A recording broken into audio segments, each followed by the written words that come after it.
Broadcasting from the business capital of the world, this is the Podcast Business News Network. And welcome back, everybody. Relationships are never easy. There's always challenges that come up with them. Couples therapy can be so beneficial in moving a relationship forward.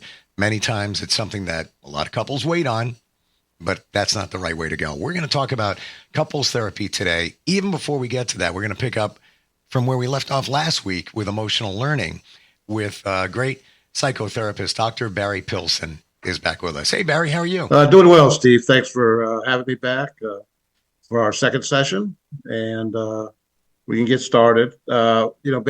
Basically, I wanted to talk about psychotherapy in general, and then have a few topics.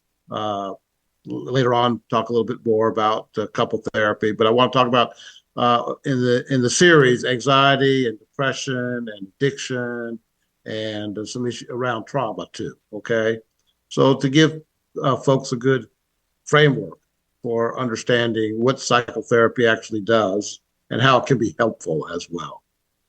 Well, it is the effective change vehicle for emotional learning, and that's what we talked about last time we got together. What is emotional learning? Let's go back there just for a sec, kind of reset that. Yeah, thank you. That was one of the things I was trying to make the point of last week is that if psychotherapy is used as a vehicle for change, and I was also trying to make the point that there's lots of different vehicles for change. Psychotherapy is not the only one, believe me. But that it needs to include emotional learning. Actually, that's what it's best at, is trying to integrate our emotions with our behaviors and our feelings, because it's really our emotions that drive us. First of all, they're generally come out of the more primitive part of the brain, and they're really our appetites, our feelings, our desires, our motivations, really come from our emotions. If not, we kind of characterize this culturally anyway. We would be zombies. We would be robots. We would just be, what comes in goes out. And that's not who we are, despite sometimes trying to achieve that in our own crazy ways. But we are very emotional creatures that want, that seek, that strive, that develop. And of course, that's the good story. It's also, it's not always easy, okay? So that's where our emotional learning process a lot of times needs to be addressed, and quite frankly, that's where therapy pretty much excels at if it's done right. Would you say that emotions are really everything, governs when we eat, what we really want to eat, every decision that we make? Yes, in fact, eating is a good example because it's an obvious appetite, and as an appetite, you have to make decisions about when and where and what you're going to eat. So, and then if you try to ignore it, that's not going to work either, because over time, that appetite is going to increase more and more and dominate more and more your feelings and your thoughts. So, and that's just what that's the analogy to what emotions do. And the rest is kind of like the rest of the brain, which is the cortex and the prefrontal cortex, are really more subservient to the emotions. They figure out how to get your needs met, to put it real simply. And that's what we do. We are creatures of appetite that are trying to figure out how to address those needs and wants. So to go a little further, in terms of how psychotherapy fits into that, is just to have people kind of understand that there are basically three areas, if I could quickly talk about.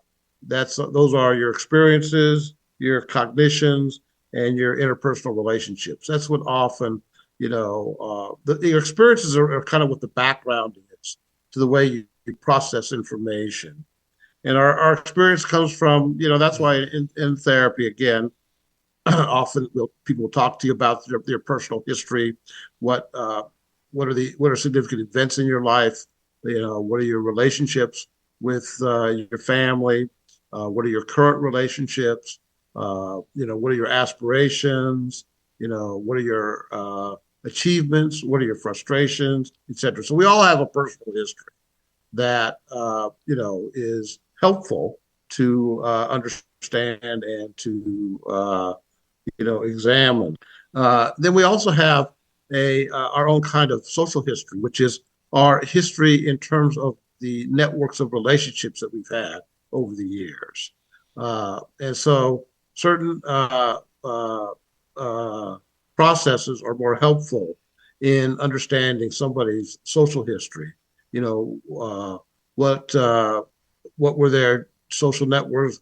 What schools did they go to? What was their experiences in that particular neighborhood that they might have been raised in? What generally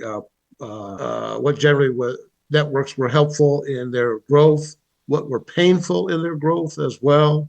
So anyway, that's just part of it in terms of understanding people. You also want to understand the greater culture of people. That's a big deal. And that's only been recognized by psychotherapy probably the last 15 or 20 years, was really the importance and the impact of culture and how that really shapes, not just your relationships, but your reality as well.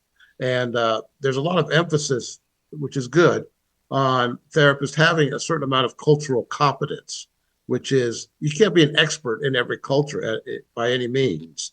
So this is important if you are in therapy, is does the therapist kind of understand or know the cultural dynamics that you live in or you were raised in? Maybe you're trying to get away from, maybe you're trying to join more, etc. But anyway, the therapist doesn't have to know all about the culture either. But it's important that it's discussed in the therapy, that the client themselves, if need be, educates the therapist about the culture, so that which is also, by the way, how you do good therapy. You have to be open. You have to be, you have to sort of. There's a philosophical kind of understanding of not knowing. Not knowing is the best approach sometimes to trying to understand people or the world around you. So anyway, so that's important in terms of your emotional development is the point. So I have a question, and yes, sir. Maybe this is a deeper one, but yes. you mentioned that much of what we do is based on our experiences. Yes. Is everything we react to, every decision we make, is it ultimately based on an experience somewhere from our past? Probably. I mean, yes. I mean, the short answer is yes. And what you want to understand, basically, what we all understand is how our present experiences, connect to our past experiences. Right. So yeah, that's the general answer. When somebody says, "I'm going to be spontaneous," well, maybe they are, but that decision probably ultimately was based on something from a past experience. Right. Something. Right. Yeah. Yeah. And what does it mean to you? What does spontaneous mean anyway? Does that mean you're going to start yelling and screaming, or does it mean, you're going to take an action that is different than what you usually do? Because, quote, you want to expand your experiences. See, so anyway, that's true. Yeah, interesting. So I wanted let me just take 2 minutes too again, and just besides our experiences, a helpful thing in psychotherapy is to understand our cognition. So here I am talking about emotions, but cognitions, which most people have heard of cognitive behavioral therapy, are certain sets of beliefs that we have, or we all develop not our own, but we develop cause and effect relationships that help us navigate our way through the world. The sun rises in the east and sets in the west. Okay, well, yes and no. It does the Earth rotates and basically faces the sun over time, right? And then the sun disappears in your particular setting over time. Okay, you don't have to know that. What you have to know is that the sun rises at a certain time, it goes to and sets at a certain time, and that is the way you navigate your way in a simple way through the day. Okay, so what's interesting is that over the years, psychologists have discovered that there are certain ways or there are certain biases that we have to process information. Okay, and that is also important a lot of times for people to look at is how are they processing information. And for instance, there's a something called confirmation bias, which basically means that we seek out information that confirms our biases or our reality. And so when people start talking, this is, regretfully, can often inform political decisions or political processes. If you ever try to talk to someone, especially in this day and age, about politics, what you're usually dealing with is each other's confirmatory biases. So they'll try to give you evidence of this or that, and that has to do with people too. They'll try to give you evidence of this or that. He or she is like this, he or she is like that. And then they'll look for information that confirms their biases, okay? And often distort information in ways that confirms their biases. So again, the reason I'm going over that is because that's important in terms of therapy as well, is to look at kind of these cause and effect relationships that you develop that inform how you process information. And that can be challenged, and it should be challenged over times, but very difficult to change because they're effective. They're effective a lot of times in our adaptation. What's interesting, it seems like we create our internal filters for processing information. Exactly.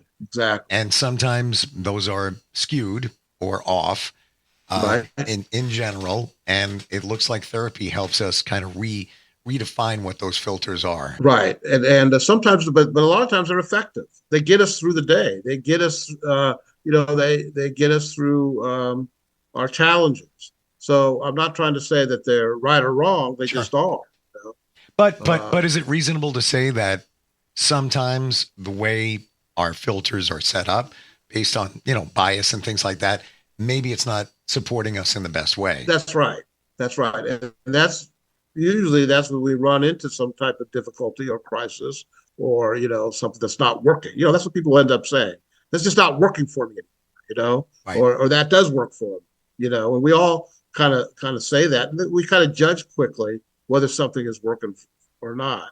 And if you break it down sometimes further, besides our emotions, there are certain ways that we have, quick ways of processing information at a higher, it's not a higher level, but it takes place more in the cortex in the way we put things together. And a lot of times it's effective in challenging, in terms of gender bias, in terms of racial bias, in terms of class bias, you can go on and on. And people will come up with what they think is evidence that supports their biases. And not especially, but in interpersonal relationships, it's very easy to look for evidence that supports your biases. When somebody suddenly breaks up with a boyfriend, girlfriend, husband, wife, what do you hear? You hear about how, not that this is exact, but you might hear how terrible that they are, how they did this and how they did that, and how they were deceitful. You can go on and on. Sure. But a lot of times now you're looking for evidence that supports what you're doing, or what's happening. Interesting. And that's where the bias comes from. You're looking for the evidence to back up what's going on in front of you. Right, exactly. So you'll process information in that way, And it's a challenge for anybody, whether they're in therapy or not, is to say, wait a minute, here, let me have a different viewpoint about this. What if I take this evidence that I think is so hard and solid and absolutely the truth, and say maybe it's not as hard and solid or absolutely the truth as we think it is, which again in our political atmosphere is very much the game that goes on, in terms of conflict or competition between political parties, between political opponents, etc. And then, of course, we all jump into that in our own kinds of ways. So anyway, that's a big part of what is done in terms of dealing with our emotions as well. And the other thing that brings us, and I guess I'm talking a while, but that brings us into therapy is our interpersonal relationships. And usually, actually, probably the main thing that brings some people into therapy is if there's been a crisis in an interpersonal relationship, either a loss or some type of, conflict that to somebody that we're close to, and and we feel it. That's the emotion. What do we feel? We feel sad. We feel angry. We start, we maybe do some self-defeating behaviors. We could get aggressive. We get fearful. See, all those are emotions that are related to the change in an interpersonal relationship. So it's real important also, and therapy can be helpful for that, for how do you navigate and how do you address your interpersonal relationships. So I know I'm talking, but what I'm saying is that interpersonal relationships, our cognitive distortions, our personal history, those are the larger subjects of a psychotherapy process that looks to address your emotions in ways that can help you change, because that's what it's about. It's about changing and doing things differently. That's what change really means, is doing things differently. Well, with the time we have left, we're talking about interpersonal relationships. Yes. Maybe we should segue over to couples therapy at this point. Okay. I don't know what we don't have that much time, I know. But we're going to continue with this next week. Gotcha. Yeah, So, we're not going to be able to. We'll run out but of anyway, time. couple therapy is often brings people into psychotherapy as well. Okay, just as I'm talking about in terms of conflict, in terms of hurt, in terms of anger. I mean, you want to talk about emotions, jump into somebody's couple relationship, and they're flying all over the place. Okay. In fact, again, over the last 20, 30 years, we've learned a bit about couple therapy too. Just to give you a little background, the old-fashioned way of dealing with couples was to sort of make like a behavioral contract. Well, the problem is it's unfair, and I do this and you do that, and we need to figure out a contract so that everybody feels fair and feels happy. Kind of like, here's a budget for our money. You spend it on this, you spend it on that, everything goes. Well, I don't know how many people follow budgets, but I think it's very rare, to be honest. Yeah, and it almost seems in a couple way. Okay? 100%, and it almost seems that you're dealing with emotions, and now you're trying to make this ironclad contract, which is right. Definitive, but it's really not that. It really can't. No, it's really not. And so what studies showed over time is how poor couple therapy really had, poor outcomes of couple therapy had. Okay, and I would submit that that's because they were trying to develop contracts between people that obviated that put aside people's emotions. So it's kind of like, well, don't get upset about that. We're trying to come to something fair. Well, wait a minute, Yeah, you know what it seems like, Barry? It seems like a mediation session as opposed to therapy. Yes. And you know what, Steve? Mediation works very poorly with couples as well. Even in, and just a note on that, I know we're at the end, but, when people are, one of the ideas of trying to help people that were going through divorce was to do mediation services, between the couples. Well, sounds good. Let's mediate. Let's not cause any more problems. They work very poorly too. Okay, why? It's not that there's an objective standard, but people always, not always, but generally feel that it's unfair. Yep. Or that the mediator is not understanding, their real difficulties. Okay. So the battles go on, on, on. And actually, one of the things that's developed around that is that instead of couples maybe fighting each other over their behavior, they then switch to starting to fight over their children. And that becomes the target of conflict a lot of times. And part of that is that the courts sort of take the position that whatever's mediated needs to be in the child's best interest, which is fine, except that becomes the vehicle for conflict. All right. And so we have a lot of times unwittingly children caught in. Again, it's the emotional dynamics that are really behind all that. Yeah. It's a great way you look at that, because mediation can work if both parties are somewhat on the same page. Right. It's not the magic bullet. It's not. Now in business, because of certain dynamics, you may be forced into mediation, which happens just because, it's really probably better than going through a trial or some other highly conflictual process. That's what it really is, Yeah. Yeah. So how does that, we like literally a minute left. How would you define couples therapy? We're going to continue this, but if you gave right.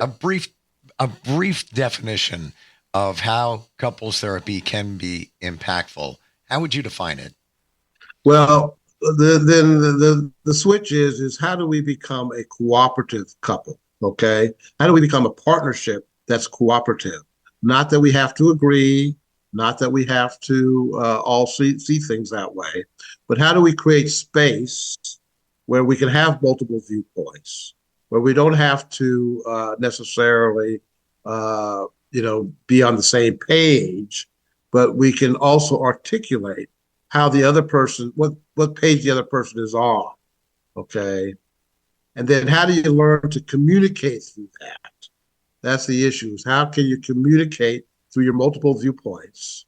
And with the idea, though, and this is where we fit together, is we want to be cooperative, because that way we get to the goals that we probably both have in life, okay? All right? And that's the key. How do we have the same dream or the same goals in general? Barry, would you say, in closing here today, that couples therapy really can't work unless each individual does their own therapy? Well, generally, yes. I'll tell you one thing is each individual has to have a sense of their own self differentiated from the other, okay? And not just project onto the other. When they're projecting onto the other, that the difficulties really arise. Now, some people come in to couple therapy with that, but individual therapy or some experiences with that often precede or should precede couple therapy. I love this. We've made it, I feel, with greatly your help, clear what's going on here. Good. And definitely how our experiences, that was my aha moment here, how our experiences really dictate what we do in life. It's I don't want to say we're on autopilot, but for a large degree, it seems like what we do is based on our past. And therefore, you need to confront your past. You need to figure that out. Right. It's the answer. Yes, you're making a very good point. I'm sorry. You are making a very good point. We are on autopilot most of the time, and it takes energy to get out of autopilot to make changes. Okay. Absolutely. Barry, how do we find you? How do we connect with you? If somebody's looking for therapy, looking for insight, how do we find you? Yeah, I have a website, Barry Pilson, Ph.D.com. And if you want to contact me, that's fine. More than that, I just hope you can look at some of these podcasts and get a better understanding of how psychotherapy can be helpful in certain areas of people's lives. It's not the be all and the end all, though. That's the other point I'm trying to make.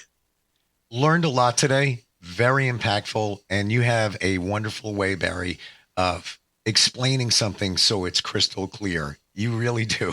Okay. And a lot of these things I've wondered about, and you've confirmed a lot of them.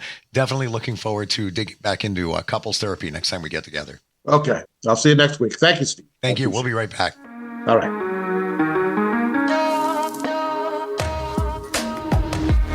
Broadcasting from the business capital of the world, this is the Podcast Business News Network. When it comes to making plans, you are the best.